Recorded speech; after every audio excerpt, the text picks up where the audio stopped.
No programa de hoje eu estou recebendo o Dr. Francisco Benevides, ele é psicanalista, a gente está tratando temas aqui importantes e que é recorrente, inclusive, de acordo com a atual conjuntura que a gente está vivenciando. Falamos de medos, de fobias e desde o quadro anterior estamos falando sobre a depressão.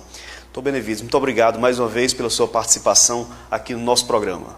É uma satisfação sempre estar aqui presente e fazendo esse trabalho na qual a gente estamos salvando vidas, trazendo orientação, conscientizando as pessoas quanto à sua sanidade mental, quanto ao seu adoecimento, seu sofrimento mental e buscando isso ajudar, melhorar a vida das pessoas. Meus parabéns pelo seu programa mais uma vez, que é um excelente trabalho social, se faz junto à sociedade, que se vemos tão pouco trabalho voltado à saúde mental. Dr. Benevides, a gente vê uma inscrição sobre depressão que ela não sei se ela ainda é atual, eu quero perguntar isso para o senhor, que diz que a depressão é a doença do século, é o mal do século. Ainda existe esse título sobre a depressão, ela ainda domina, digamos assim, essa patente, ou existe uma outra doença pior que já ultrapassou a depressão? E existe não. Pelo incrível que pareça, estamos num patamar onde a depressão e as doenças comorbidades de saúde mental, elas vão acentuar. Por quê? Vivendo nesse momento de pandemia, vivendo conjuntura social, com atos de violência, vivendo a conjuntura social, com algum sofrimento social ou financeiro, a gente vai ter as pessoas apresentando sofrimentos mentais que podem evoluir a depressão. Como a depressão, hoje a gente pode classificar que em cada família ou em cada pessoa que tem o seu ente querido, um amigo, ele vai conhecer alguém que apresente algum quadro de ansiedade associado com a depressão. E a depressão é um assunto muito sério. Devemos respeitar e entender a doença das pessoas, compreender que ela necessita de cuidados. Jamais devemos discriminar ou questionar ou fazer falsos julgamentos sem conhecer a história da pessoa, por que ela está sofrendo. Porque muitos de nós temos a fragilidade biológica, temos fragilidades físicas e algumas pessoas têm fragilidade que chamamos fragilidades mentais, que necessita de atenção, de cuidados.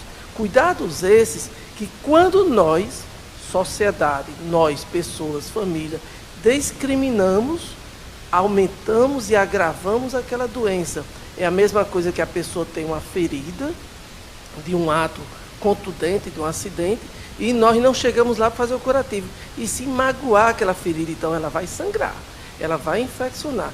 Da mesma forma são as feridas do anseio, a ferida da depressão, a ferida da dor, como assim eles relatam em consultório, que a minha alma está doendo, o meu peito sofre, eu não gosto da vida, eu não quero viver. E quando nós discriminamos essas palavras e não compreendemos a dor do outro, a gente ali estamos agravando a situação de saúde mental. E este mês, ele requer cuidados. Não somente um mês, claro, sem sombra de dúvida. A vida inteira devemos ter esse cuidado. Mas o mês de setembro é um mês na qual devemos ter uma observação melhor com nossos entes queridos. Saber escutar, saber observar, não fazer julgamentos.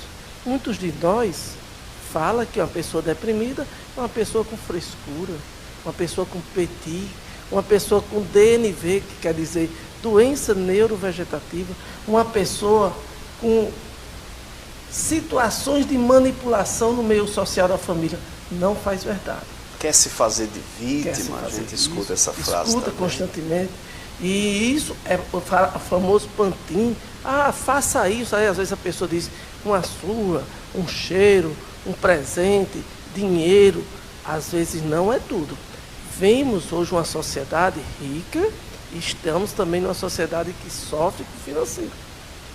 Mas temos pessoas ricas na sociedade que elas sofrem de depressão e os resultados que vimos em algumas situações não são agradáveis. Requer cuidados. Então, a questão do financeiro, a questão do social para a depressão, ele vai ter influência a partir de se ele tem entendimento, se ele tem acolhimento, se ele tem escuta qualificada, se ele tem acompanhamento. Então eu posso aqui apresentar a vocês, como foi dito no programa anterior, os sinais e sintomas de uma pessoa que está deprimida, está apresentando algum sofrimento mental que possa pôr em risco ela e terceiros. Que também a gente vai ter a questão do suicídio, a questão do pseudo-suicídio. Mas a gente pode ver por sinais e sintomas. Eu quero dizer aqui no seu programa que as pessoas deprimidas que têm ideação de morte ou ideação de fuga, elas sempre fazem relatos, elas sempre fazem um aviso.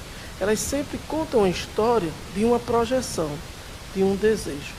E é esse momento que cabe nós, quanto pessoas, escutar.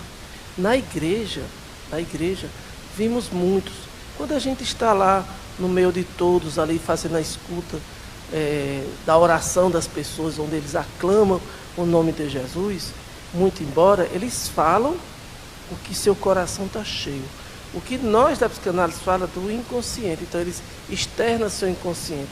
Em algumas palavras, eles externam dores, externam pedidos de cura para dores na alma, dores no espírito, dores no corpo.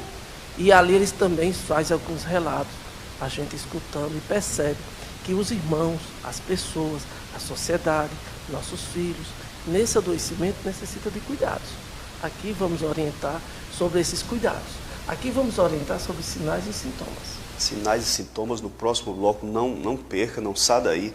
A gente volta já com o Dr. Francisco Benevides, ele está tratando aqui sobre depressão. Você talvez conheça alguém que sofra de depressão ou até mesmo você está sentindo sintomas relacionados com essa doença e é preciso tratar. Então, o Dr. Benevides, no próximo bloco, já vai falar sinais, sintomas, para você já ficar alerta e saber quais caminhos seguir e tomar para tratar essa situação. Não saia daí, estamos agora para um breve intervalo, mas o AD News volta já.